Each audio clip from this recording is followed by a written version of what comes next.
Hello friends. कैसे हैं आप लोग। मैं फिर से आपके बीच आ गया हूँ अपने टॉपिक को थोड़ा सा एक स्टेप आगे बढ़ाने के लिए। तो आज हम लोग कोई ज़्यादा खास बड़ा टॉपिक डिस्कस नहीं करेंगे। छोटे छोटे टॉपिक ही दो टॉपिक में डिस्कस करूँगा। आज मैं जो टॉपिक स्टार्ट करने जा रहा हूँ वो तीन छोटी छोटी स्पीड्स हैं जो कभी कभी उसमें रिलेशन पूछ लेते हैं। तो कौन कौन सी स्पीड हैं। एक आपका होगा एवरेज स्पीड,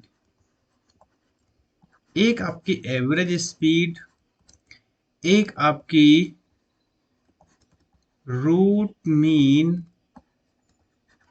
स्क्वायर स्पीड, और एक आपकी मोस्ट प्रोबेबल स्पीड। ठीक है, ये तीन स्पीड आज हम लोग थोड़ा सा पढ़ेंगे, इनमें तीनों में रिलेशन देखेंगे क्योंकि इसमें रिलेशन ही पूछ लिया जाता है। ठीक है, तो इसको सबसे पहले डिस्कस कर लेते हैं, फिर इसको डिस्कस करेंगे, और फिर हम लोग इसको डिस्कस करेंगे। ठीक है, कुछ ज़्यादा खास डिस्कशन है नहीं इसमें, छोटी छोटी चीज़ें आपको बतानी। तो सबसे पहले मैं हेडिंग डाल लेता हूँ एवरेज स्पीड। एवरेज स्पीड, ठीक है। ये तो सबसे पहले हम लोग छोटे से निकालते हुए आ रहे हैं कि जितनी स्पीड हमको गिवन हो उसको जोड़ करके उतने से डिवाइड कर देते हैं। तो इसको हम लोग v लिख देते हैं और इसको हम लोग ऊपर बार लगा देते हैं। इसको हम लोग बोलते हैं रिप्रेजेंटेशन एवरेज स्पीड का। ठीक है, तो क्या होता है कि v1 plus v2 plus v3 plus dot dot dot upon n। इसी तरीके से हम लोग क्या निकालते थे, एवरेज स्पीड निकालते थे। ठीक है, इसी का एक और फॉर्मूला है जो ज्यादातर पूछा जाता है, वो होता है under root eight K T upon pi small M.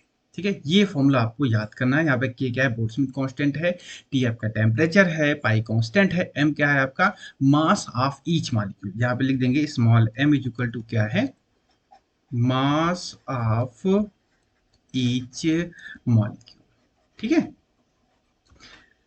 अब उसके बाद बस आपको यही चीज याद रखनी है। हमको पता है k इक्वल टू होता है भाई r अपॉन n। n क्या है, एवोगाड्रो द नंबर। ये मैं पिछले वीडियो आपको बता चुका हूँ। ये यहाँ पे पुट कर दीजिए। तो v bar is equal to क्या आ जाएगा, under root eight R T upon pi n, और ये m।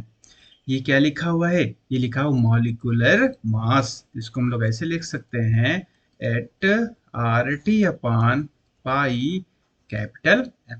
कैपिटल एम जो है वो क्या है भाई आपका, वो है मॉलिक्यूलर मास ऑफ गैस।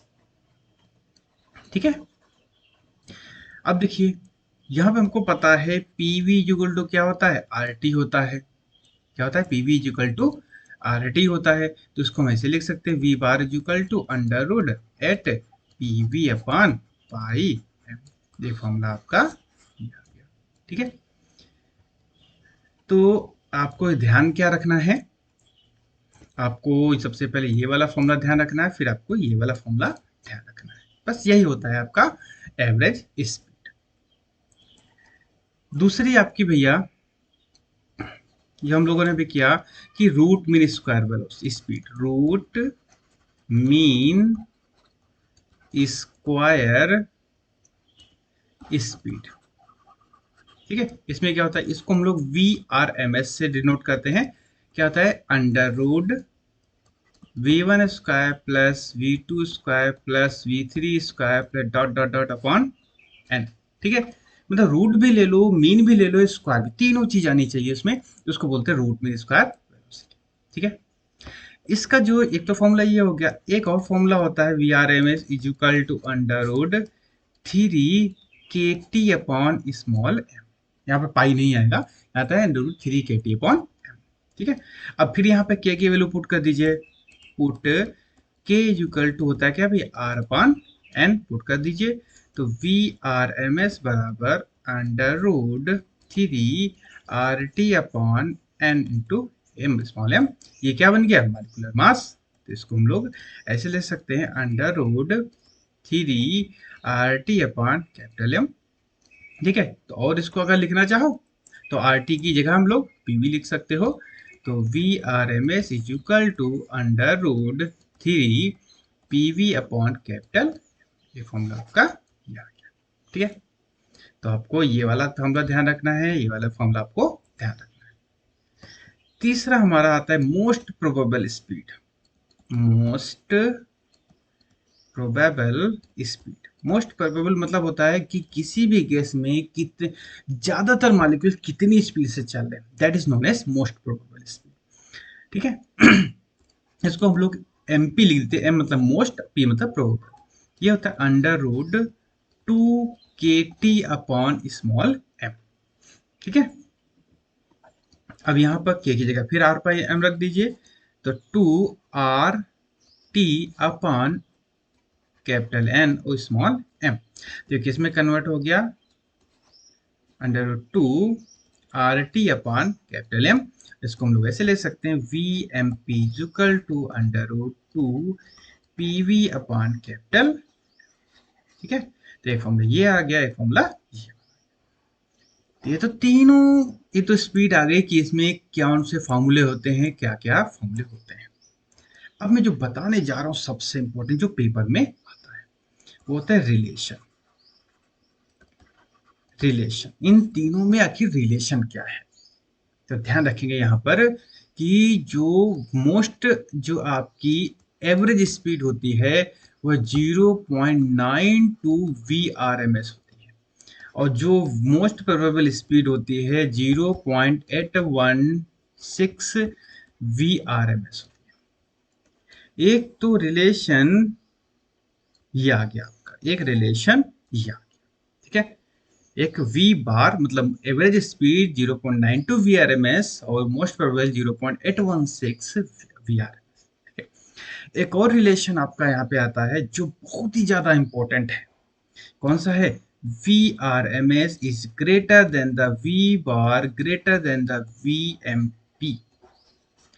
ये जो रिलेशन है ये आप वेरी वेरी इंपॉर्टेंट रख लीजिए, बहुत पेपर में कई बार आ चुका है कि VRMS रूट में इसका जो वेलोसिटी होती है वो सबसे ज़्यादा होती है, फिर उससे कम जो एवरेज स्पीड होती है वो सबसे कम आपकी मोस्ट प्रोबेबल स्पीड होती है।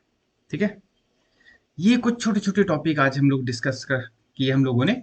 अब उसके बाद छोटा सा और टॉपिक है, वो है आपका डिग्री ऑफ फ्रीडम। तो सबसे पहले से देख लेते हैं कि डिग्री ऑफ फ्रीडम होता क्या है। डिग्री ऑफ फ्रीडम भैया होता है कि किसी भी गैस के मॉलिक्यूल की उसकी पोजीशन को कंप्लीटली एक्सप्लेन करने के लिए कितने कोऑर्डिनेट की आपको जरूरत पड़ रही है। To describe the completely position of gas molecule, how many coordinates are required, कितने कोऑर्डिनेट रिक्वायर्ड हो रहे हैं, वो कहलाती है डिग्री ऑफ फ्रीडम।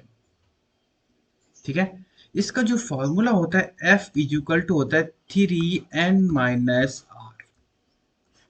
अब यहाँ पे जो F है, जो भैया यहाँ पे F है वो है क्या है आपका, डिग्री ऑफ फ्रीडम। ठीक है, n क्या है, total number of molecules, total number of molecules. ठीक है, और उसके बाद जो R है वो क्या है, इंडिपेंडेंट रिलेशन, इंडिपेंडेंट रिलेशन कि उन मॉलिक्यूल्स के बीच में कितने रिलेशन है।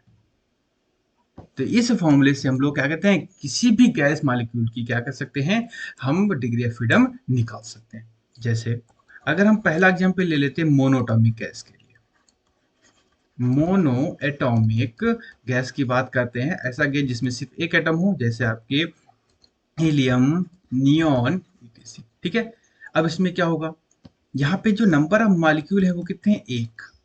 ठीक है, इन दो, इनमें एक ही वैल्यू, तो रिलेशन क्या होगा, तो आर क्या हो जाएगा, 0। ये वैल्यू इसमें पुट कर दीजिए, तो एफ इजिकल टू क्या हो जाएगा, 3। यानी कि मोनोटॉमिक गैस की जो डिग्री ऑफ फ्रीडम होती है कितनी वही होती है, 3 होती है। ठीक है, उसके बाद अगर हम लोग डाई एटॉमिक की बात करते हैं, ऐसी गैस जिसमें मॉलिक्यूल, दो मॉलिक्यूल हो, जैसे आपके H2 N2O2, जिनमें दो दो मालिक्यूल, ठीक है। तो इसमें क्या हो जाएगा, तो यहाँ पे नंबर ऑफ मालिक्यूल कितने हो गए, 2, और उन दोनों में रिलेशन कितना हो गया, एक, ठीक है। तो एक रिलेशन दोनों के बीच में हो गया, क्योंकि दो मालिक्यूल होंगे यहाँ पे, दो किसी ना किसी एक रिलेशन से तो बंधे होंगे। तो जैसे इसको कह सकते हैं, एक ये हो गया और एक मॉलिक्यूल ये हो गया, एक रिलेशन हो गया। यहाँ पे रख दो, तो एफ कितना हो गया भैया आपका, कि 2, ये 3 तो पहले से था, -1 कितना आ गया, 5। यानी कि जो डायटोमिक मॉलिक्यूल होते हैं उनकी डिग्री ऑफ फ्रीडम होती है वो कितनी होती है, 5 होती है। बहुत छोटा हो गया अचानक से, चलो खैर।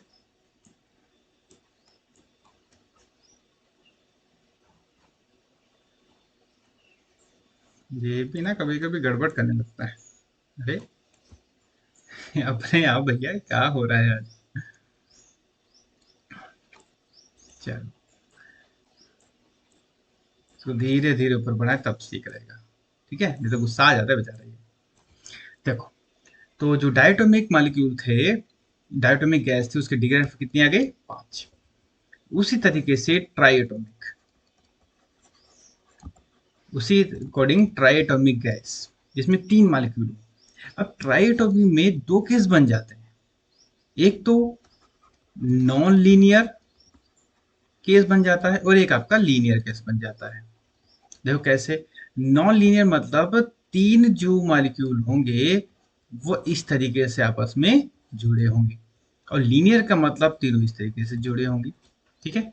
तो ये वाला भी केस पॉसिबल है, ये वाला भी केस पॉसिबल है, ठीक है। तो जब ये वाला केस पॉसिबल है, तो यहाँ पर आपके जो एग्जाम्पल हो जाते हैं, CO2 CS2, इसको सही लिख दें, ठीक है। कभी कभी एग्जाम्पल भी पूछ लेते हैं। ये हो गया भैया आपको H2O SO2 ETC, ठीक है। अब देखो जरा नॉन लीनियर, इसमें रिलेशन कितने हैं, 3। तो इसमें नंबर ऑफ मॉलिक्यूल कितने हो गए, 3, रिलेशन कितने हो गए, 3। यहाँ पर नंबर ऑफ मॉलिक्यूल कितने हैं, 3, रिलेशन कितने हैं, 2। तो यहाँ पे F कितना आ जाएगा, 3 × 3 - 3, तो कितना आ जाएगा, 6। यहाँ पे कितना आ जाएगा, F इज इक्वल टू 3 × 3 - 2, यह आ जाएगा 7, ठीक है। अब यहाँ पर ध्यान देना है कि अगर आपका नॉन लीनियर केस है तो डिग्री ऑफ फ्रीडम आपकी कितनी आती है, 6 आती है, और अगर आपका लीनियर केस है तो डिग्री ऑफ फ्रीडम आपकी कितनी आ जाएगी, 7 आ जाती है, ठीक है। तो ये तो हो गया कि डायटोमिक, ट्राइएटोमिक, मोनोटॉपिक में डिग्री ऑफ फ्रीडम हम लोग कैसे निकालते हैं और डिग्री ऑफ फ्रीडम आपकी होती क्या है, ठीक है।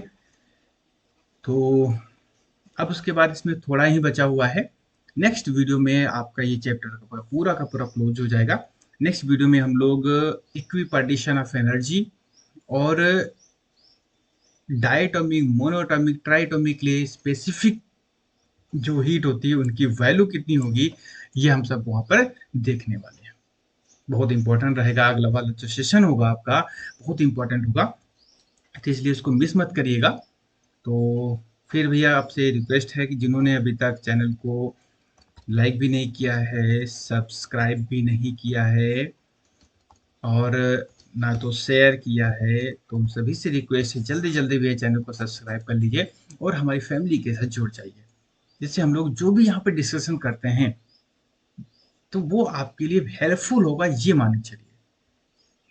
हमेशा मैं कोशिश करता हूँ अच्छे से अच्छा कंटेंट आपको दूं, और जल्दी जल्दी जब आपका ये एकेडमिक कोर्स फिनिश हो जाएगा तो मैं आपके लिए न्यूमेरिकल्स प्लस कंपटीशन के जो बहुत इंपॉर्टेंट पॉइंट है वो कंपटीशन के पॉइंट ऑफ व्यू से दूंगा। क्योंकि मैं अभी कंपटीशन का पॉइंट इसलिए नहीं स्टार्ट कर रहा हूँ क्योंकि जब आपका बेसिक ही नहीं क्लियर होगा तो आप आगे कैसे बढ़ोगे, ठीक है। तो आज के इस वीडियो में भैया हम लोग इतने रखते हैं। नेक्स्ट वीडियो में फिर मुलाकात होगी, take care, thank you, bye bye.